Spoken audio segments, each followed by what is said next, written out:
Hi, everyone, and welcome to the latest Career Talks. I'm your host, Andrew Seaman, LinkedIn's managing editor for jobs and career development. As always, I'm so excited to have you here. I see so many of you in the comments. We're going to be getting to you in just a bit, but please keep introducing yourselves in the comments. Tell us a little bit about yourself, about your job search, about what you want to do in your career. Maybe you want to go into a new field. Maybe you want to switch careers altogether. Make sure you just tell us a little bit about the journey that you've been on. And then also connect with each other. Maybe you see someone who lives in your area. Maybe you see someone who works at a company you would like to work at, or someone who maybe worked at a company that you want to work at. Build those bridges, build those connections, because networking is the foundation of a successful job search. And it's what we're talking about today. We're going to be diving all the way in to how you can use your community to get job offers and interviews. So you're going to really want to stay tuned. And before we get there, I just want to say hi to a few people who are joining us in the stream. I see Sally from Vancouver, Canada. Daisy from Austin, Texas. We have Susan from Somerville, South Carolina. We have Brittany from Florida. We have Clarina from Miami. I hope you're all staying safe. I know you got the brunt of Ian down there, so hopefully you're all safe and have power. We have Inez from Istanbul and Paul from Wales. So welcome to all of you. And like I said, please keep introducing yourselves in the comments and connecting with each other. And also, as we progress through the conversation, make sure you get your questions in, because we're going to be taking them at the end of this discussion. And it's going to be a really great discussion. If you miss any part of it, don't worry, the video will be archived here. So once we're done, you could just hit refresh and you can watch it all over again. So let's get to the meat of this conversation and welcome our guest, who is a wonderful expert, Reno Perry, who is a job search and career strategist and also the founder of Wiseful. Welcome. Thanks, Andrew. Hi, everybody. Super excited to be here. Looking forward to it. Yeah, and we're super excited to have you, because we're going to be talking about something that people sometimes have an aversion to, because frankly, networking has a bad reputation. I always like to say that people like to think that networking happens in a very big, weird hotel ballroom, and everyone's wearing those like name tags that say, "Hello, my name is," and it just usually it doesn't conjure the best images. So can you start off by telling us what is networking? Yeah, let's talk about a quick definition of networking. It's really about having a sense of trying to understand really in a sense, the exchange of information and ideas among people with a common profession or special interest in a social setting. So this is if you look at networking, technically what the definition is, but you're exactly right that the idea of networking really conjures up these images of being in a hotel ballroom, sort of that slimy person that might be going around trying to get all the business cards that they can get, handing out their business cards. And so that's not really for the purpose of this conversation. And what we really want everybody to leave today with is that version of networking is really old school. And networking has evolved over the years. But unfortunately, I think the term networking, when you hear networking, it still does have that negative connotation. And so what I want everyone to do here, when you think about the word networking, instead of thinking about what you see here on the screen is just people trying to exchange business cards and get around and check the box on meeting as many people as possible, what it's really about is making genuine relationships. And so whenever somebody asks me for tips on networking, I try to get them to reframe and really talk about it in the context of building genuine relationships, because that's really what it should be. You don't really want to have that transactional approach to networking, because I think that's what really turns a lot of people off about the idea of networking, is the old school approach has really dominated this idea of transactional networking, and I think that's what's given it a bad name. So for the context for today, when we talk about networking, we're talking about building those genuine relationships with people, adding value, building for the long term, because that's what really reaps the rewards when you look at it in that kind of way. And to be quite honest, it becomes a little bit more fun, a little bit more enjoyable in that sense when you're not trying to network with somebody just to get something from them. Such a good point, and yeah, and I think a lot of people think networking can be kind of slimy, but in reality, as long as you base it in being genuine, I think it takes you a lot farther. And speaking of genuine hellos, I do want to say hi to a few more people who are joining us in the stream. We have Paul from Wales, Natalie from Montreal, we have Irene from Dubai, Matthew from Virginia, we have Melissa from Tacoma, Washington, Philippe from San Francisco, Velma from Dallas, Miranda from Lakewood, Ohio, Ashish from Tampa, and Simone from Trinidad and Tobago. So welcome to all of you. And, as I said before, make sure you get those questions in. Our producers are watching out for them in the comments. So Reno, what has changed when it comes to networking over time? Because, obviously networking used to be something that had to be done pretty much in person, or you had to reach out via the telephone for a while. The internet has changed all of that. And of course, we're on LinkedIn, which is, a lot about building connections. So, how has networking evolved, especially in professional settings? Yeah, really, really great question. And I think one of the biggest, and not just has networking changed, but since COVID-19, networking has really changed and evolved. And I would say it's really sped things up with the last couple of years in a way that we haven't seen before. And I think everyone here may have seen that phenomenon of the rise of online communities and people participating in communities. One example is LinkedIn is, of course, one of the biggest communities for job seekers out there, where you're not just having people create LinkedIn profiles and sitting back and saying, hey, I'm going to apply to jobs or I'm going to see who reaches out to me. But there's a lot more conversation happening now with creators and people that are creating their own content. There's groups that are popping up all the time, not on LinkedIn and other platforms. And so I'd say the biggest change to where people are seeing the most success with networking is this more community-based approach to networking versus the classic, let me pick up the phone and try to call somebody, or let me just go to a career fair or a job fair and try to make connections that way. Communities online have now really given us the ability to scale our efforts in a way that was never possible before. Yeah. And, I think, there are some really great stats around really what people have done really over during the pandemic. And I'd be interesting to learn sort of how the pandemic has changed things. Yeah, for sure. So there's a couple stats that really stood out to me when we look at how community and how networking has changed, where we now see 76% of internet users participate in online community. And then what we've seen since COVID-19 is that's an 81% increase in community engagement. So community not only has exploded in the last couple of years, but what we're seeing is now as things get back to normal, that those online communities that popped up still have that staying power where people are extracting a ton of value from communities. People really feel that sense of belonging to some of these online communities. So it's really a powerful mechanism when you think about moving forward. How am I going to go about networking or building relationships? Getting involved in a community on LinkedIn or other platforms really makes it a lot easier when you're trying to form new connections and relationships. And I would also add, it's also a really great way for introverts. So if anybody's introverted, typically introverted, and you maybe cringe a little bit at going to a lot of these in-person events and having to make a ton of small talk. I know I feel that a lot of times as well.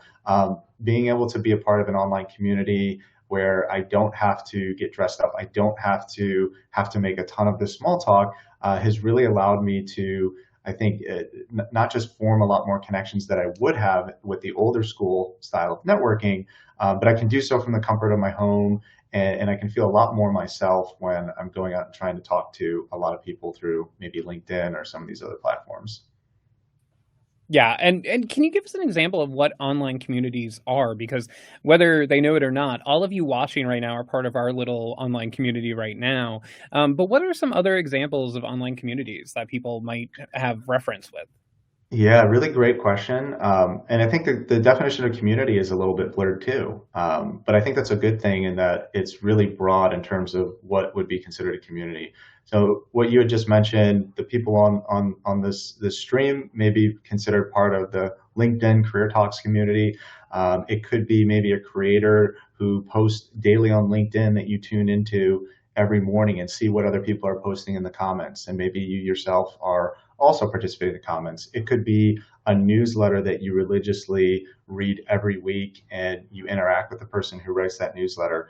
It could be a Slack group of maybe 10, 20 people, all the way up to, I've seen Slack groups that maintain thousands of people with a really vibrant community of people adding value and exchanging ideas. So community is really broad, but community can also be anywhere. And those are really a few different examples of what community is. So, and you may be hearing all these ideas and saying, hey, I think I'm a part of a community, or I know of a community that could be very similar to what we just mentioned. And most likely, most folks in the audience have had some experience now with what that version of community means.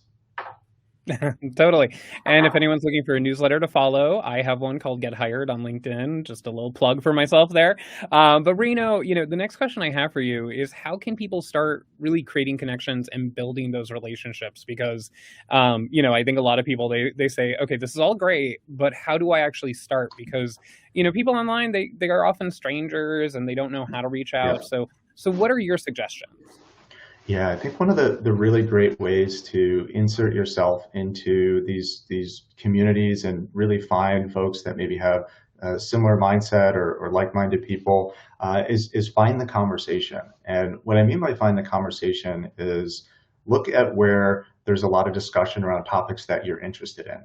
And what drives conversation is content. So if you look at a platform like LinkedIn, one of the easiest ways to find content is to find who are the individuals or organizations that are maybe posting content related to what you're interested in. So if you're interested in finding a job or looking for better ways to network, there's a cohort of creators on LinkedIn who post consistently daily, sometimes multiple times daily, that you can see and get involved in. If you're interested in AI or Web3, there's different creators who are posting content consistently on those topics. And so I would search LinkedIn and try to find who are those individuals that are talking about those topics, but not just any individual.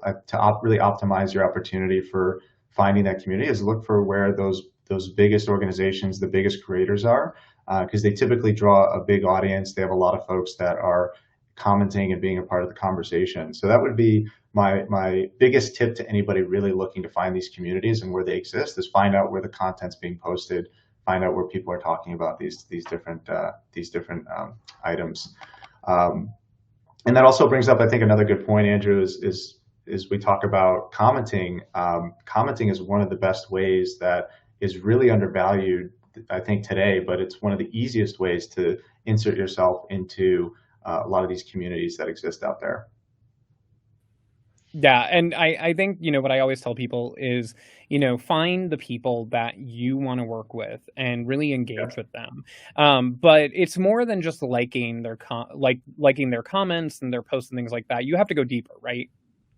Absolutely. And so, while commenting is one of the best ways to be a part of the conversation, and I think one of the easiest ways, if you're thinking about, okay, great, how do I make these connections? How do I add value to the conversation?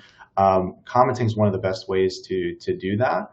But there's a few caveats when we talk about commenting, because there are some do's and don'ts and best practices for when, let's say, you do find a creator on LinkedIn who's talking about marketing or Web3, or they're talking about job search and networking.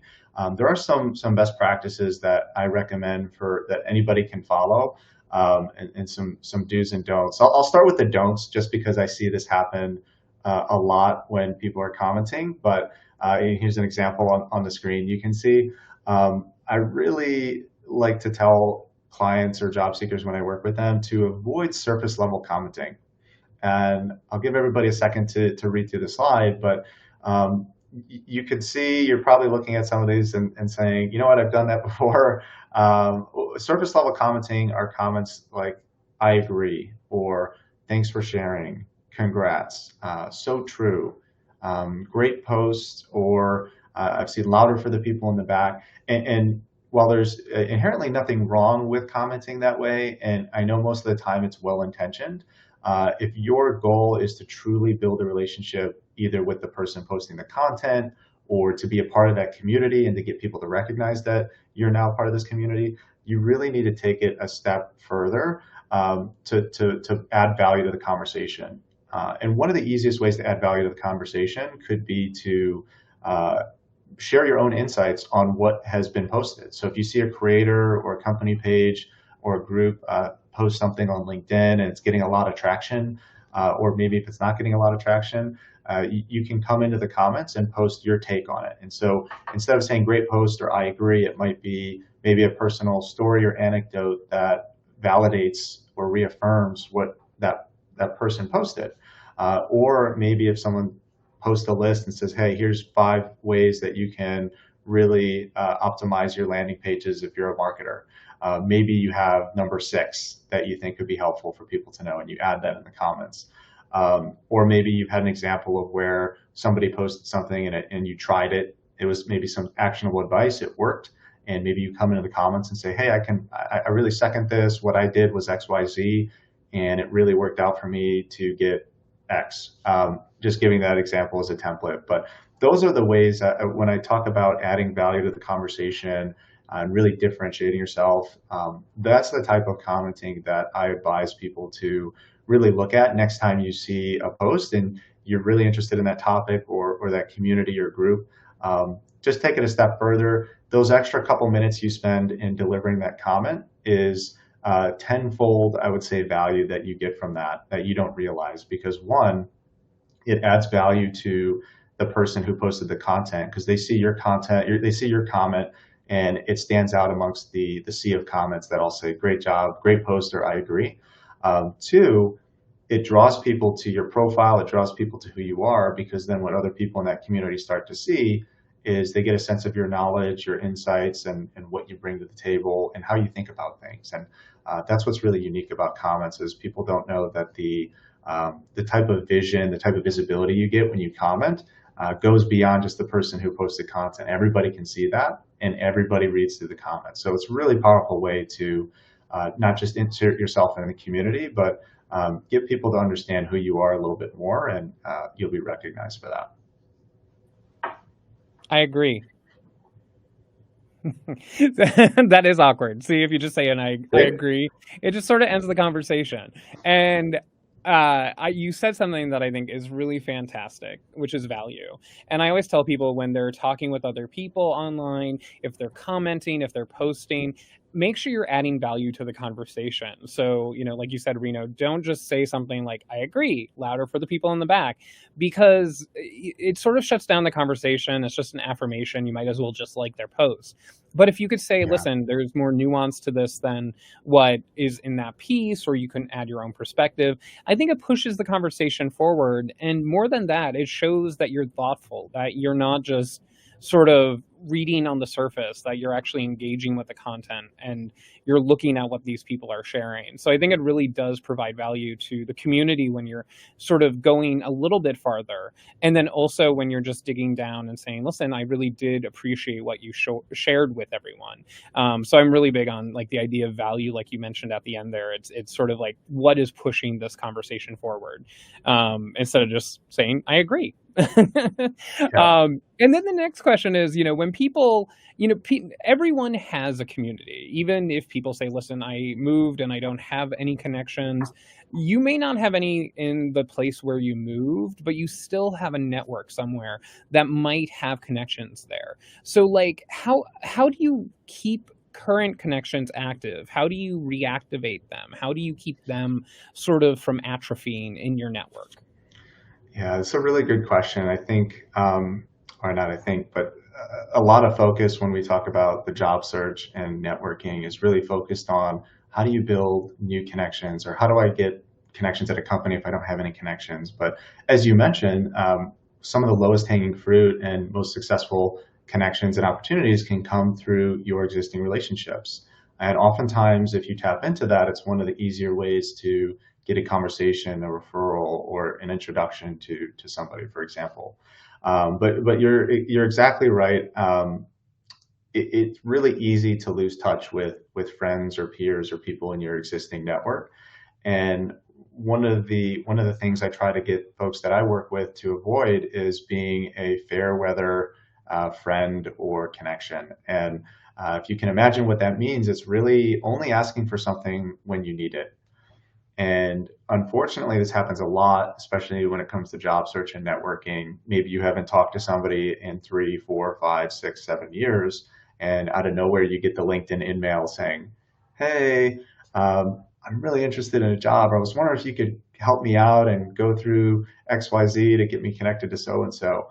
And sometimes that may work if the relationship's strong enough. And a lot of times it may not get a response, or someone may not be as inclined to help you out because that relationship's been idle for so long. So there are a couple things that I recommend, as you mentioned. How do you maintain the strength of the relationship over time? And so there's a few things that we can do that I recommend, and these are really easy things you can do that only take a couple minutes. Here's a couple examples in the visual here. One way to really stand out and continue to strengthen relationships is after you've met someone, if they're in their network, one popular way I've seen is to give recommendations. So maybe some of the folks on the line here have some LinkedIn recommendations, or if you don't have any recommendations, giving a recommendation is a really great way to add value and rekindle the relationship. So maybe it was someone you used to work with, and you just leave them a recommendation. I've seen that as a really great way to get the conversation started. Maybe they reciprocate, but having a recommendation that's a really well-written recommendation can be a powerful driver to help that other recipient with their prospects of finding a job, or if people are coming to their LinkedIn page. So that's one example. The next example here is offering to make intros. And so this could be maybe somebody that's already in your network. Offering to make introductions to people in your network is another really powerful way to strengthen that relationship, and again, get somebody to become an ally, to get somebody on your side. And one of the best ways to introduce people to others in your network is you have to understand what that individual's goals are.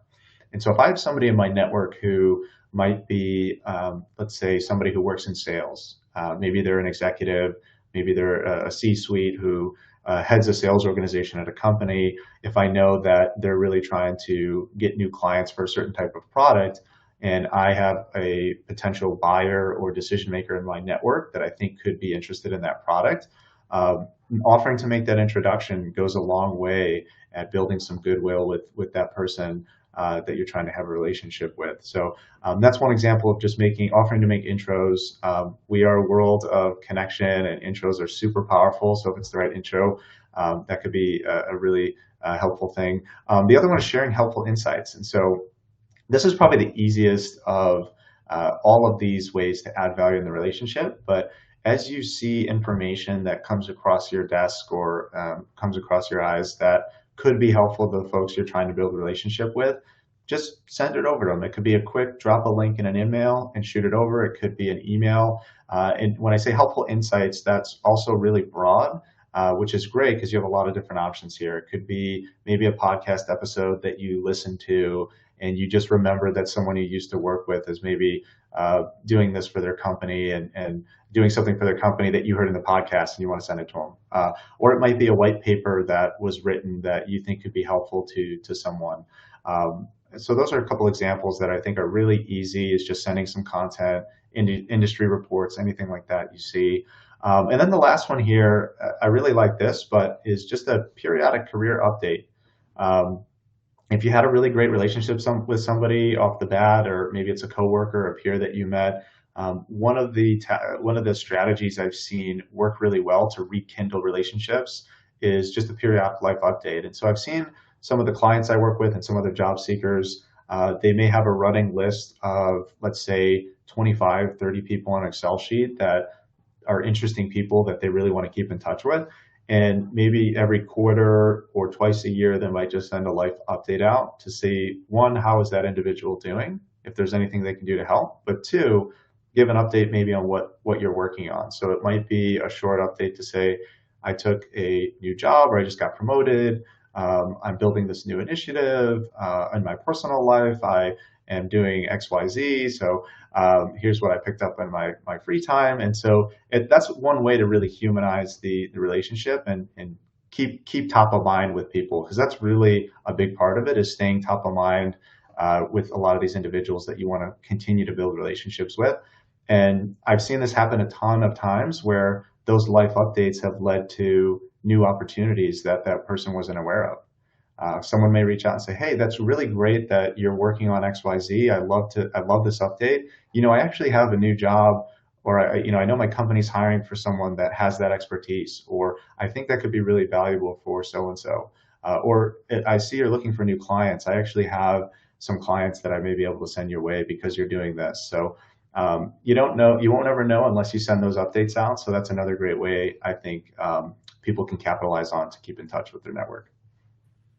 Yeah, and something that I sometimes do is I look for things in the news and I try and always sort of take little bits and pieces that people give me over time when I meet them, and I'll say like, "Oh, okay, they're really interested in this topic," or, "They interned at this company once." And then, when something pops up in the news related to that, then I'll email them and say, "Hey, I saw this news story and I remember you told me several years ago that you were interested in that. And I just wanted to see how you're doing." And it's a really good way to sort of just give you that, push to reach out. And that's Yeah. what I like doing. And then I have a friend actually who, she does this, interesting thing where she loves magazines. So she reads, The New Yorker, she reads, all kind of anything. And then what she does is she always rips out a page, and when she sees something that would be related to someone that she knows, and then she'll write a little handwritten note, sometimes just on a posted note or just even a scrap of paper that she tore out of a notebook, and then she mails it to them. And it'll say, "Hey, I was just thinking about you when I saw this piece and I thought you might want to read it too." And it's that sort of added, they get mail, they get a nice handwritten note, they get this physical piece of paper. And the first time I got one, I was sort of flabbergasted, but then I thought, this is brilliant. And it's just something that she does, and it's a habit of hers now. So there's so many different ways to sort of add value, like you said. And the other question I had for you about this is, a lot of connections, especially over the past few years, have developed online. So Mm. how does someone take that relationship offline and sort of say, "Hey, it's great to get to know you on LinkedIn, or it's great to get to know you, online, but let's meet up for lunch or something." So how do you actually make that happen? Yeah, it's a really great point. And while online communities and building relationships online has really exploded in the last few years, last couple of years, that in-person connection is really something that can't be replaced. And so there's a favorite quote of mine that actually the co-founder of LinkedIn says, I believe it's, yep, here it is, one lunch is worth a dozen emails. And the point there is really making that if you have an opportunity to convert some of those online relationships into in-person meetings, take that opportunity. And I believe he mentioned that quote in the book, "The Startup of You." It's an oldie, but it's a goodie if anyone here has read it. He has a lot of great tips for maintaining relationships. But one of those, the best way to do that is make the ask. And so if you're in a certain region or city, it's a lot easier to, and somebody's there, it's a lot easier to do a search on LinkedIn, see if somebody's in your location, and say, and just ask, "Would you mind meeting up for some coffee?" Or, "I know we've been commenting back and forth for a long time. I'd love to grab some lunch and just share some ideas and exchange what we're working on." I've done that personally myself, and it's really taken that relationship to the next level with some of these people I've met on LinkedIn and have never met before. So if you're not if someone's not in the city or location, it makes it a little bit challenging. But usually, what I like to do is if I have a trip for work, or if I know I'm going to a certain city, is maybe tack on an extra day or carve out some time to try and grab coffee or lunch with somebody, which is always something that works out. There's even some cases where I'll allocate a little bit of budget to just going to fly out to location to see and have a meeting with somebody. And so I think there's a couple different ways you can do it. In your city, in your immediate location or geo is one of the easiest ways. But just putting it out there to these people that you're interested in building relationships with, because a lot of times they may come to your city for work related events. But if you don't put it out there, you may not have that opportunity to do it. But whenever you have the opportunity, I would make the ask. It's not always going to work out, but I think you'll find out that there's several opportunities you'll have over time to be able to connect with someone in person. Yeah, really great advice. And something else that I want to ask you about too is we talked a lot about creating content, commenting on people's information, but how do you do that on your own? Because a lot of people they get a little bit scared posting information, posting, especially during a job search or other times in their careers, because they feel it will hurt them. So what's your advice for people who, they wanna maybe put their best foot forward, but they don't just wanna be reactionary. They actually want to be the person who's posting content, who's getting comments from other people. So what's your advice for them?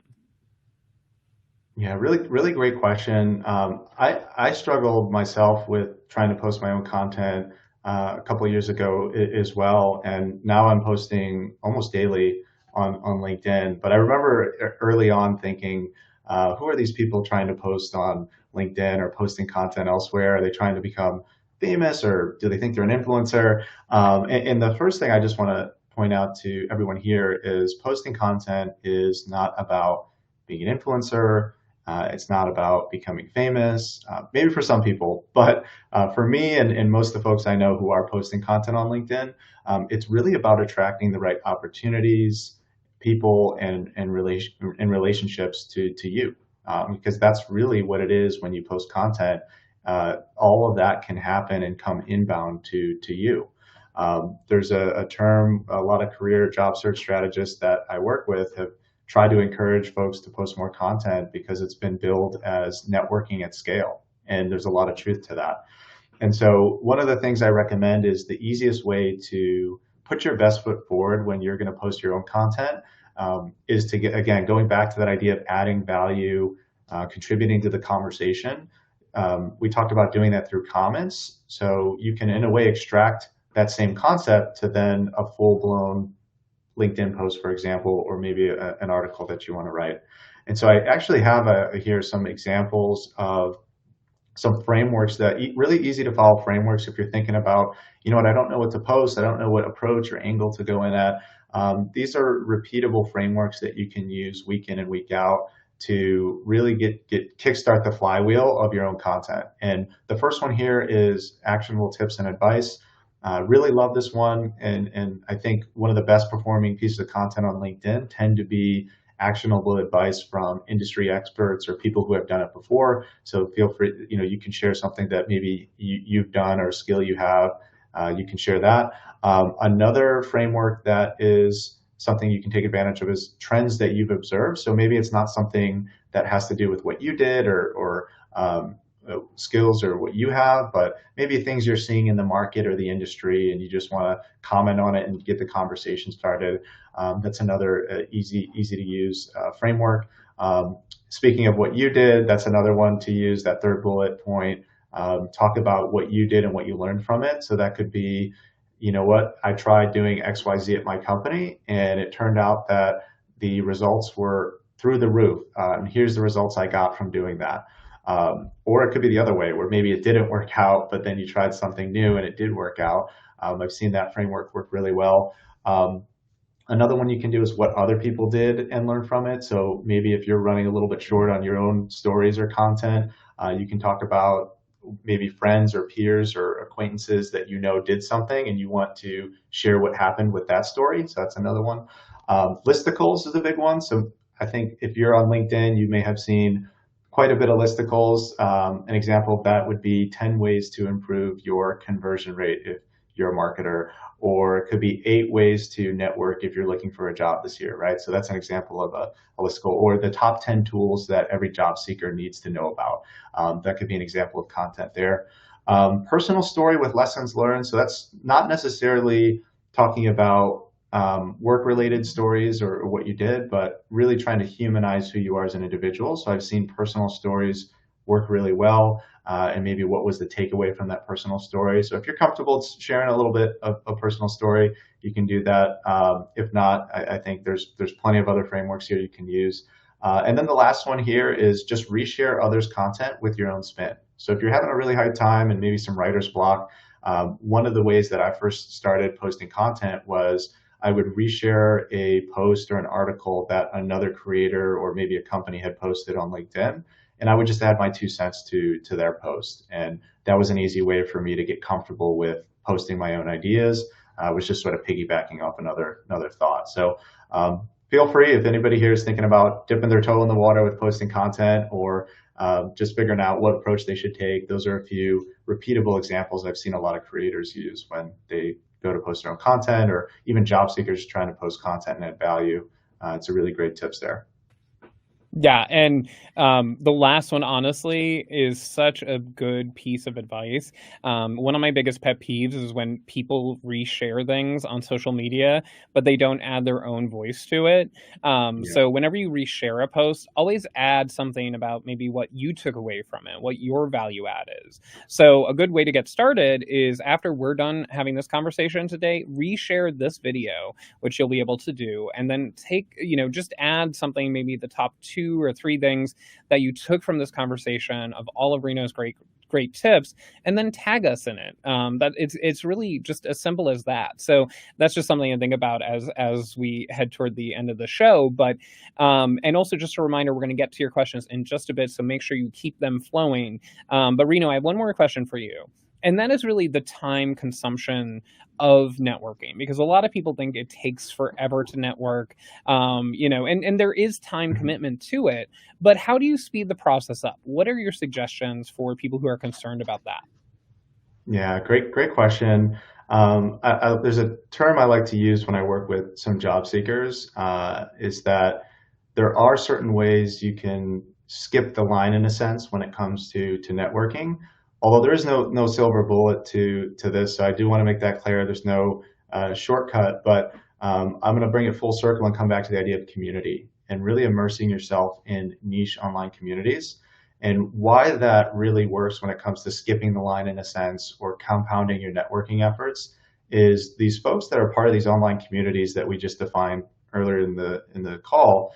98% of them feel a sense of belonging to that group, and really what that means is there's a lot of trust and credibility if you're in the group. Almost in a way, if you're in the club, then there's people that are going to trust you, and they consider you one of them. And so I've seen that work really well when it comes to trying to get an introduction to somebody at a company, or maybe if you're looking for a job referral, or if you're trying to network with people for potential sales opportunity. The list goes on. The community, once you're part of the community, they're willing to go the extra mile for people in that community, versus if you just reached out to them cold outreach, no prior connection or relationship. And so going back to that idea of community, and how do you really take advantage of that sense of belonging and the trust and credibility of being part of a community, is being part of the community yourself. And so when we talk about these communities that exist in a Slack group, or maybe it's a popular LinkedIn creator who posts all the time, being somebody who contributes to the conversation or what's happening in those communities is one of the best ways to get that instant trust and credibility. If it's a Slack group where there's a lot of people that interact in there, are you someone who just sits back in the group and doesn't ever answer questions people have or share anything? Or are you somebody who maybe each week or a couple times a week you check to see if people need help in the group, or maybe there's industry insights or an article you think could value the broader community and you share that? Those are the individuals that really are able to capitalize on the trust and credibility in that group, and they're the ones who end up seeing the opportunities, the people willing to connect them to others. And so that would be my best advice: is when you join these communities, don't just sit back and see what's going on and be a fly on the wall. Really immerse yourself in the community and be a part of it. Be willing to put in the time, because if you do that, I've seen that work out really well to accelerate your goals and where you want to be. People are more willing to help you out that way. So that's what my advice would be: is being a part of these niche online communities is really a way that you can skip the line in a sense when it comes to networking if you do that. Yeah, and we have so many great questions coming in. I want to get right to them. And the first one Oh, is great. from Bruce. And Bruce wants to know if there is any difference in networking, whether you're entry level, intermediate, or sort of executive level. What would you say, or is sort of the foundations the same, do you think?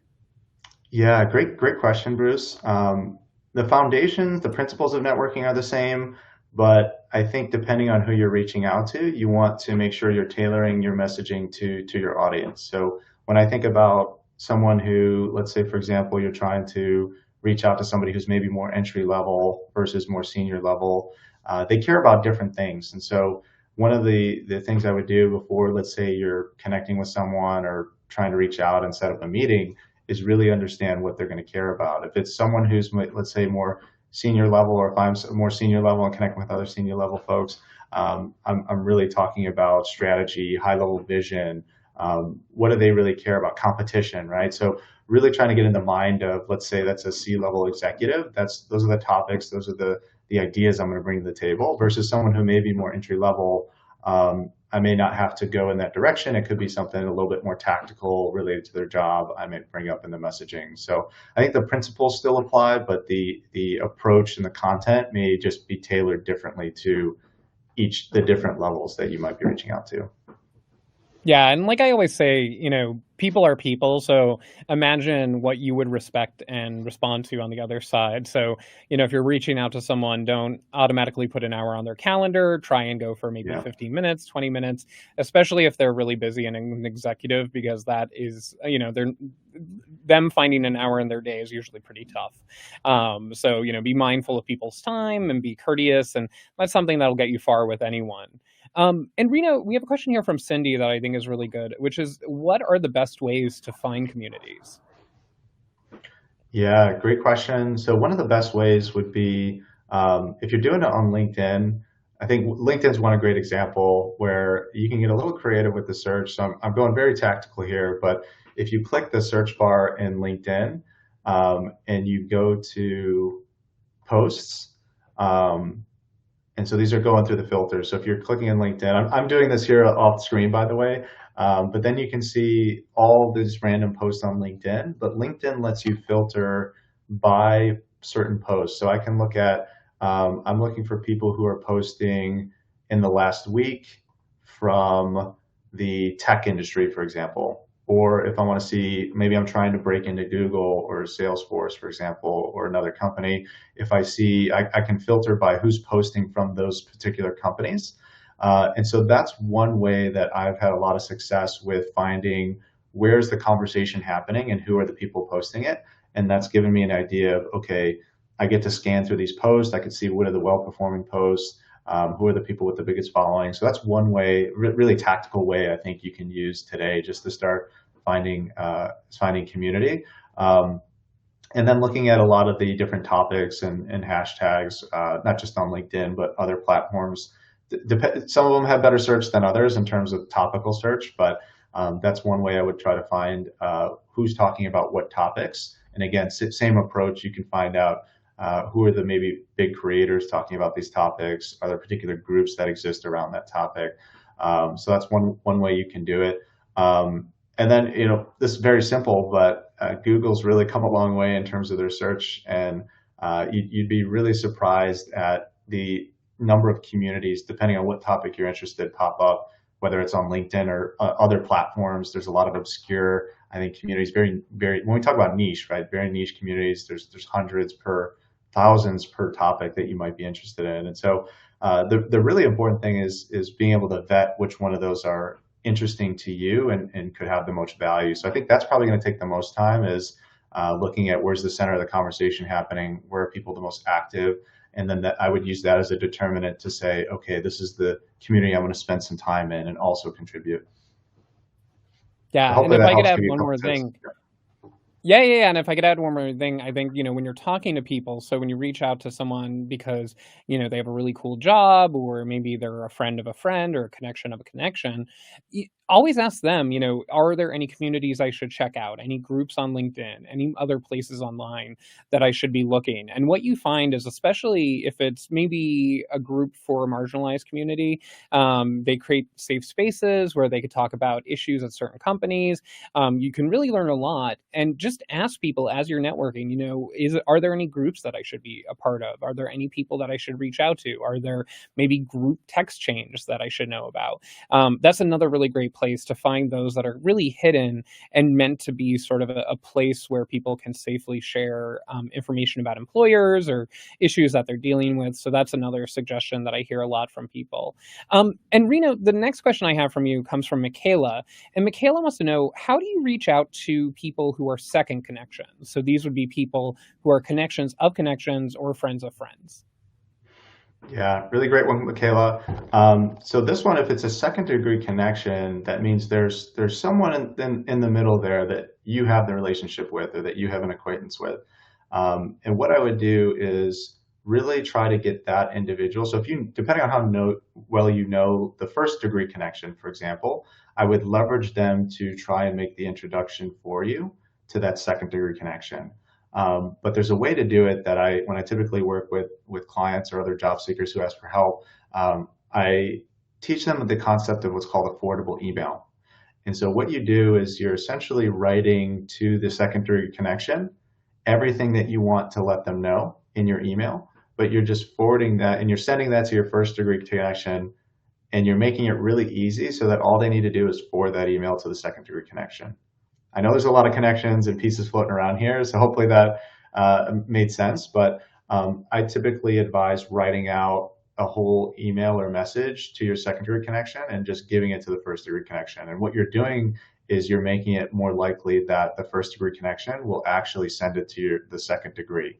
The main takeaway there is really try to eliminate a lot of the legwork for your first degree connection to go ahead and make that introduction. If you do that, 9 out of 10, 8 out of 10 times, they're going to actually pass your note along to the secondary connection. So that's my advice, is try to tap into your first degree connections to make that introduction, because that's really going to increase your chances of getting a reply versus you reaching out to the second degree person on your own.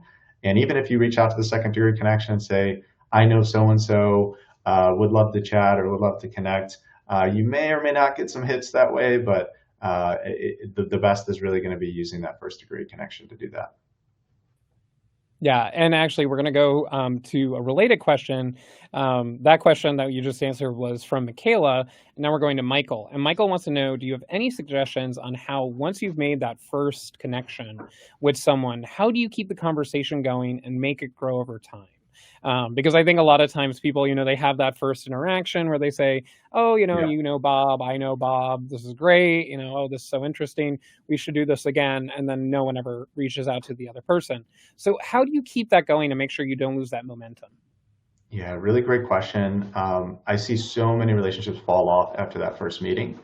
And the first thing I would say is it's a mindset shift. So a lot of people go into those coffee chats or first conversations they have, and if they don't achieve the desired outcome or goal that they have in that meeting, then they just completely forget about it. Or as you mentioned, how do you keep the conversation going? Because it could be a little bit awkward when you end it. So one of the things I like to do in that first conversation itself is we touched on this a little bit before, is look for ways to continue the conversation by, one, first asking, is there any other groups or people that you recommend I talk to or that maybe are in your network?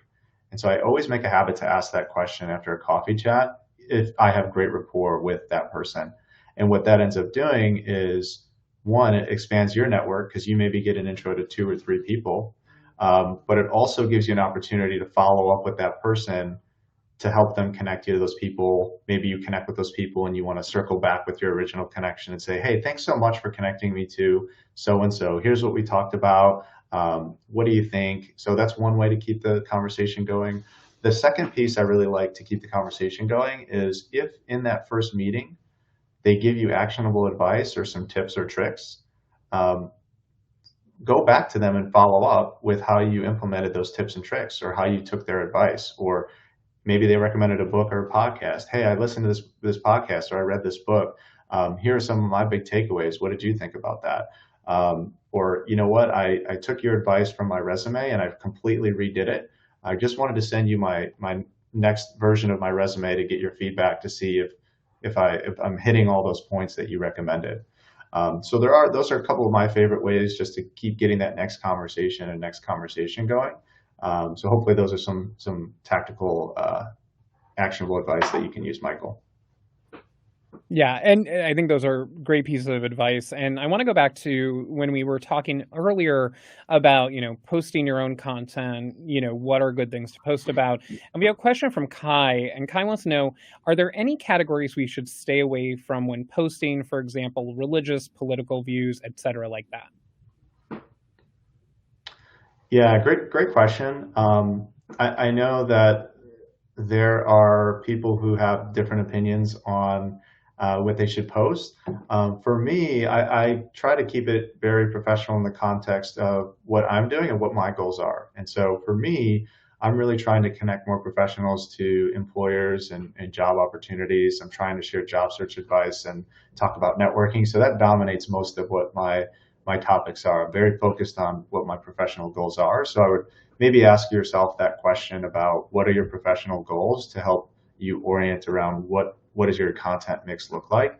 And then the second thing I would consider is, I'm not going to tell anybody what to post or what not to post, but I would consider that this is a stamp, that a long lasting stamp of your online persona that will be searchable and discoverable for a lot of different people. And so I would just always consider who your audience is for your content, because that's who's going to see it. And keep in mind, people like hiring managers, recruiters, friends, peers are going to be viewing that content. So depending on what your aim is, I would also consider how you want to be perceived when you think about who's going to be viewing your content.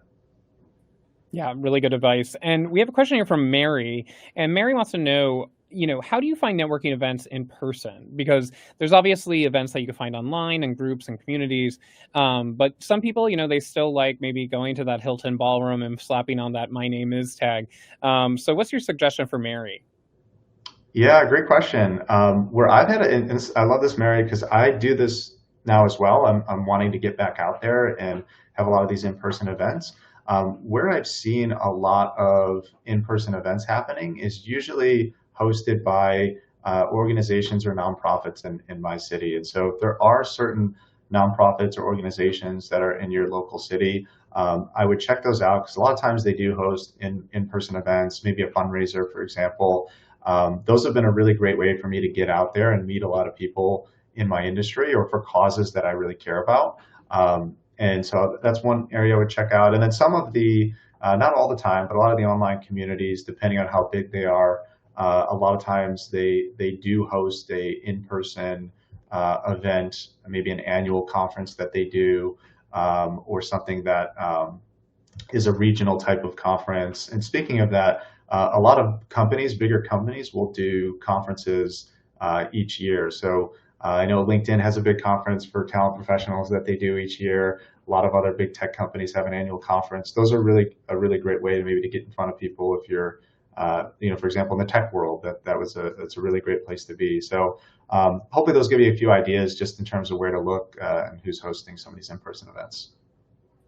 Yeah, and we have a question here from Victoria that I think is really fantastic. And Victoria says, "What would you suggest for someone who is new to LinkedIn?" I think this is a really good question. Yeah, well, first, welcome, Victoria. If you are in fact new to LinkedIn, it is a ton of stuff going on, as you've probably seen. My first tip for someone new to LinkedIn is to really dial in your LinkedIn profile. And I know that seems like simple advice, but before you start doing any of these things that I'm talking about in terms of reaching out to connections or immersing yourself into communities, you need to create that LinkedIn profile or personal landing page for yourself. So what you really want to take time to do is not just check the box on a lot of these pieces on your LinkedIn profile, but treat it like a landing page of the website. So really fill in that information on what your goals are as an individual, what are those skills you have, what you bring to the table. Because what's going to happen when you do start to reach out to these communities or get involved by commenting and posting content, the first thing most people do when they're looking to connect with someone, or if they're trying to see what you're all about, is they're going to go back to your LinkedIn profile. So I think number one is really spend a lot of time strengthening your headline, your photo, the about section. Take some time to think about that. and make sure you have a fully robust profile. Yeah, really good suggestions. And then, my next question is actually for everyone watching today. So, our producers are going to be putting up a QR code and a link on the screen right now as I talk. And basically, we would like you to aim your phone at the screen, take a picture of that QR code. It'll open a website, or if you don't have access to that, you could type that link in to your browser and it'll take you to a survey also, and we just want to hear what your thoughts are on today's show. We want to hear maybe what you want to see in the future. We put these events on to benefit you, and we want to know what would be the biggest benefit in your job search and your career advancement progress. So tell us what you want to see, what you thought of today. We really love reading your comments. We love hearing your feedback because, like I said, we do this for your benefit. So, we're going to be keeping those links coming in the comments too. But we really appreciate your time. And like I said, we want to make sure that these events are helpful for you. So, this is actually how we make sure we do that because we listen to all of your advice and your responses. Reno, thank you so much for joining us. I really had a great time. And I think everyone watching took away so much from this conversation. Likewise, thanks for having me, and love the questions, everybody. I hope there were some helpful nuggets out there for anybody looking to network in the new age. And before you go, can you tell people where to find you? On LinkedIn. So LinkedIn's one of the best places where you can find me. So you can see here linkedin.com /n/Reno Perry. As I mentioned, I post almost daily content related to a lot of what we discussed here today. And then below is my company website if anyone's interested in checking out what we do to help those that are on the job search, and if you're a company looking to hire. But yeah, other than that, that's probably the best place to find me. Feel free to reach out if you have any questions as well. Great. Well, thanks so much, Reno. And thank you to all of you who are watching. I'm so happy that you joined us. And if you missed any part of this conversation, maybe you joined a little bit late, don't worry, because right when we're done, you could hit refresh and watch this all again, and it'll be here really forever. So if you want to watch this again tomorrow, see the slides that Reno put up, you could always do that. It'll be here for your reference. And like I said, please fill out that survey. We love hearing from you. And we'll be back next week with another great episode of Career Talk. So thank you so much for joining us. Remember to take care of yourself. The world's always a little bit of a crazy place, but you can only get hired, you can only get ahead if you're safe and well enough to do so. So until next time, stay safe and best of luck.